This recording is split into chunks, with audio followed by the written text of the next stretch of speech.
নরেন্দ্র মোদীর উন্নয়ন দেখে এদিন সাংসদ তথা রানাঘাট কেন্দ্রের প্রার্থী জগন্নাথ সরকারের হাত ধরে প্রায় শতাধিক মহিলা বিজেপিতে যোগদান করলেন। নদিয়ার তাহিরপুর থানার বীরনগর শহর মণ্ডলের একটি কার্যক্রম চলাকালীন বিজেপির পতাকা হাতে তুলে নেন তারা। উল্লেখ্য, দিন কয়েক আগেই রানাঘাট কেন্দ্রের প্রার্থী হিসেবে ঘোষণা করে জগন্নাথ সরকারকে। তিনি গত 5 বছরের বিজেপি সাংসদ ছিলেন এই কেন্দ্রের। অন্যদিকে সদ্য বিজেপি থেকে আসা বিধায়ক মুকুটমণি অধিকারীকে রানাঘাট কেন্দ্রের প্রার্থী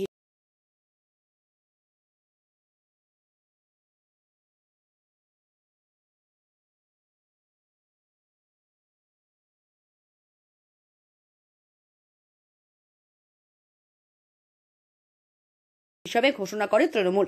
বর্তমানে প্রধান দুই পক্ষ লোকসভা কেন্দ্রের বিভিন্ন জায়গায় দলীয় কার্যক্রম এবং প্রচার অভিযান করছেন।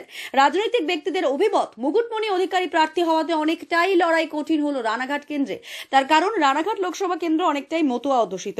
সেই নিরিখে বিজেপি এবং তৃণমূল উভয় প্রার্থী মতুয়া সম্প্রদায়ের। তাই তৃণমূল এবং বিজেপি উভয় দলই 1 ইঞ্চিও জমি ছাড়তে নারাজ। তারই মধ্যে বিভিন্ন দল থেকে একাধিক মহিলা বিজেপিতে যোগদান অনেকটাই উৎসাহ যোগাবে বলে বিজেপির ধারণা। আজ বীরনগর শহরে ভারতীয় জনতা পার্টির কাজে প্রধানমন্ত্রী নরেন্দ্র দামোদর মোদী যেভাবে ভারতবর্ষকে এগিয়ে নিয়ে যাচ্ছেন এবং